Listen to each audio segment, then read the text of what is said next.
Hey, what's up, y'all? I am Ofosu Jones-Corte. And I'm Leah Santa Cruz. We're the meditation coaches on the Balance app. And this is our weekly show, Well Balanced, where we explore ways to live a healthier, happier life. And today we're talking about relationships, one of my favorite subjects, but in a way that we haven't before, by diving into the neuroscience of being a parent, a partner, a friend. What does it mean to be close to someone? And what does that mean to your brain on a chemical level? And how can we use all that knowledge to help our relationships?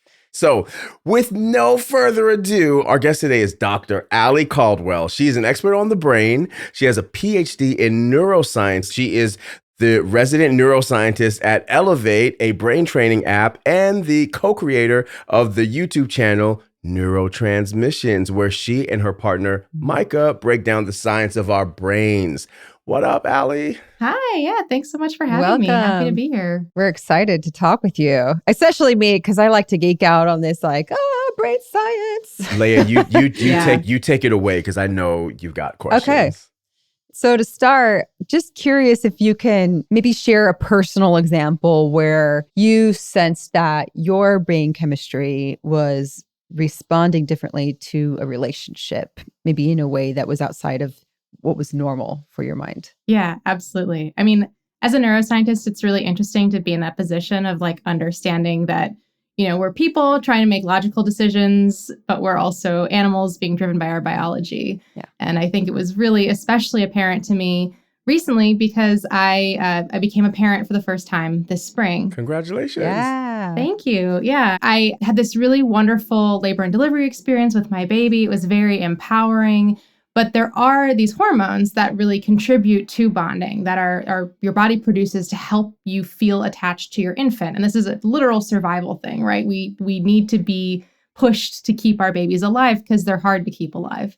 And in our case, had this really empowering labor and delivery experience. But after she was born, our baby needed a little bit of extra support to get her blood sugar up. So she was taken to the NICU. And that was stressful, but it was fine until the day that we thought we were being discharged, when she exhibited a concerning symptom that led the doctors to think that she might have a really severe intestinal infection, like a very deadly infection. And that completely flipped how they were caring for her. Everything became very serious. This was also right around the time that my hormone dump happened, which is another thing that happens after you give birth, where your hormones do this really rapid shift. And so I was having a lot of very tumultuous feelings at the time.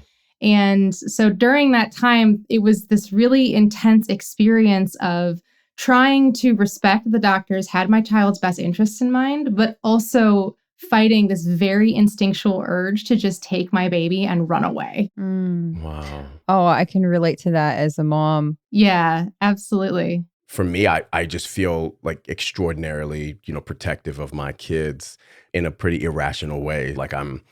If it's a new friend, a new teacher, a new whatever, I just get this irrational, what are you going to do to my child, thing. And I have to remember that I'm a mindfulness teacher and walk it back a little bit. So, but Alie, I'm curious, in general, how does being close to someone change our brain chemistry? What happened to me when I had children, or when I met my wife?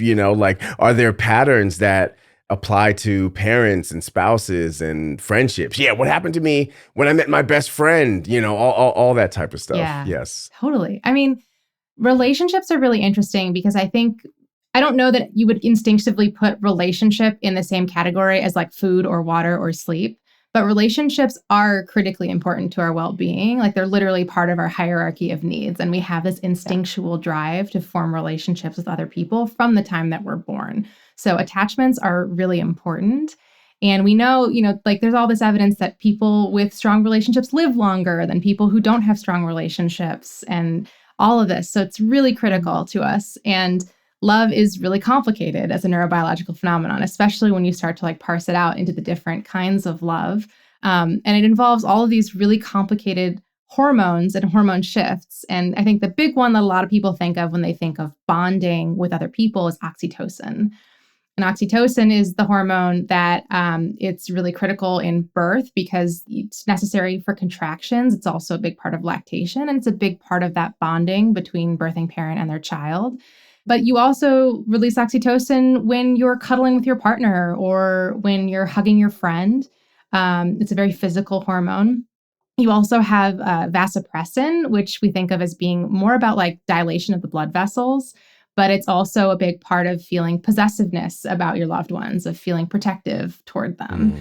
And then, of course, you have, your reward hormones, your reward neurotransmitters. You have serotonin and dopamine. So when you're engaging with the people you love, it feels good. It feels rewarding. And your brain triggers those neurotransmitters to tell you like, hey, this is a good thing. You're having fun. So it's very satisfying to engage in those relationships.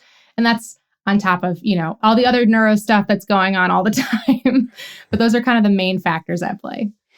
I'm curious to hear more about how that shifts over time in relationships too, because I've heard that when you fall in love, for instance, in a romantic partnership, that you get this flood of chemicals in the brain that the honeymoon phase, and it's so exciting and you're in wonder and awe and you just can't stop thinking about that person. And then, as any of us in long-term relationships can attest to, that seems to shift over time. I'm wondering if you can speak to the changes of chemicals or what happens as we move from short-term relationship to long-term. A lot of that has to do with sort of the change in the nature of the relationship, right? Early in a relationship, when you're infatuated, when you're falling in love, you've got things like cortisol, which is a stress hormone that is making you really like very jittery, kind of like anxious for the approval of the person that you have a crush on. And your amygdala is going into overdrive because you're like looking for the signs that they care about you. And your pituitary gland is releasing all of these hormones. And you've got a lot of lust typically at that part of the relationship. So you've got your sex hormones at play, especially testosterone. So that's all like happening at the front end of the relationship. And your brain is sort of engaging in this really new, really rewarding interaction with this new person. So this is a very foreign thing. And the brain really likes these kinds of new interactions, new activities, new behaviors. And then over time, as you develop that stronger bond with your spouse or, your long-term partner or whatever, as that bond deepens, you start to engage in these other kinds of rewarding interactions. And I think the really deep one there is safety and comfort and trust. And those are the long-term things that you might not have as much of early in a relationship, but long-term really drive that sort of change in the relationship and how it feels.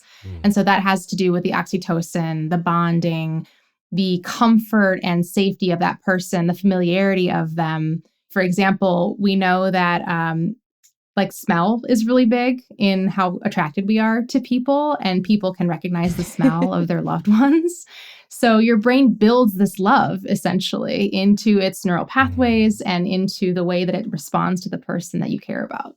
So fascinating. I know that for some people, when they hear about brain chemistry, it bumps up against their thoughts of free will. If we are so hardwired, how much free will do we really have in the choices that we make and in the people that we choose and in the decisions that we make through life? What do you say to people who might feel some kind of way, for lack of a better term, about the predeterminism in our brains for building these bonds with other people? And are we all just like predetermined chemical soups, or is it more complicated than that?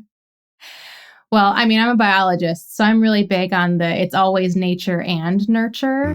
And most people think of that as, being about like genes and your environment. But I also think that it applies in this kind of situation too, which is to say that I think it can actually be helpful to acknowledge that you are a biological being that does not have full control over every aspect of how you feel and think all the time. Right. Because by acknowledging that, you can then accept it and you can use that to inform how you interact with the world. So you're right, like coming back to this idea about like people being able to like smell attractiveness or whatever. Just because somebody smells attractive doesn't mean that they're like a good person or going to make a good partner for you, right? Yeah. To the dismay of all the perfume and cologne companies trying to portray that. Yeah, absolutely. you might have this infatuation for someone, right? And that attraction might be somewhat unconscious. And everybody's, people talk about love at first sight. And, I don't know. We could talk about whether or not you guys think love at first sight is a real thing and what that means. But as you develop that relationship, again, you're going to have this shift in how you interact with this person. You're going to learn more about them. You're going to find out, can you trust them? Do they care for you? Are they kind? All of these other things that your logical brain does use to help make decisions going forward in the relationship. So it really is this like balance between the biology and the decisions that you're making and the decisions that the other person is making. And I think to me, it's kind of exciting. I understand that it could be stressful for some people to feel like they don't have total control over themselves. But I guess for me, it makes me feel a little bit more compassionate toward myself and toward other people. To say like, okay, you know what? Like I was not at my best, or maybe they weren't at their best, or whatever, that it takes to kind of acknowledge that in both of us. Yeah, like knowing that you're not completely in the driver's seat 100% of the time, I think does open up opportunities to have more compassion for what it means to be a human being. So getting into the practicality of it all, how can knowing how our brains work, how can knowing the chemical makeup of our brains in relationship help us to be better in relationships? So one of the things that I think about a lot when I'm, kind of trying to put on my neuroscientist hat in relationships is to be able to step back and think, like they have a different brain than me. Their brain is literally wired differently than mine is. And they might not be seeing this the way that I'm seeing this, or understanding this the way that I'm understanding this. The way that they show love or affection might not be exactly the way that I would. And so I think that again, comes back to the question of just having a little bit more compassion for other people. But then you can also, kind of the hack here is, okay, well, we know, for example, you release oxytocin when you are engaging in physical contact with people. And there's other ways that you can do it. But bonding, when you're hugging someone or holding hands or even giving a massage, like these are ways that you can trigger the release of oxytocin, which encourages bonding. So that's one way that you can kind of like hack the brain. And what about in resolving conflicts? When we run into tension with each other in relationships. Yeah. Conflict is hard because in many ways it's sort of the opposite of that like comfort and trust. So when you are upset, again, on a very biological level, your body's fight or flight response is triggered. Typically when you're really angry or sad, your heart is pounding, you're sweating, you feel very tense. And this is because your body thinks you're in danger and it's trying to figure out how to respond to that. And, in most cases, it's emotional danger because you're fighting with someone you care about. But being able to recognize that and to understand that you're having this like deeply biological response also gives you an opportunity to harness that response and to react to it, right? To deliberately de-escalate how you are responding mentally, because that will start to bring down the physical response as well. And for some people, that looks like saying, okay, I need to go be in a room by myself for 5 minutes. We need to pause this conversation and come back. For some people, that might be laughing. It can be making a joke in the middle of this really tense conversation with someone that you're disagreeing with and just breaking the tension. And sometimes that can be saying like, hey, let's take a break. Let's hug, or let's hold hands, or whatever. Let's do this thing that we know encourages bonding, that we know can help regulate our emotions, and just bring things back down to a more baseline level so that you can have a conversation that is not quite as tense. It's hard to stay upset with somebody when you're hugging. Yeah. Yeah. I mean, those are two amazing hacks. Giving a hug and giving space. When I was in France at Plum Village, I took what's called the 5 mindfulness trainings, and one of them was around anger. And basically it said, when I'm feeling angry, I'm resolved not to speak until my anger subsides. And so I've been trying to do that.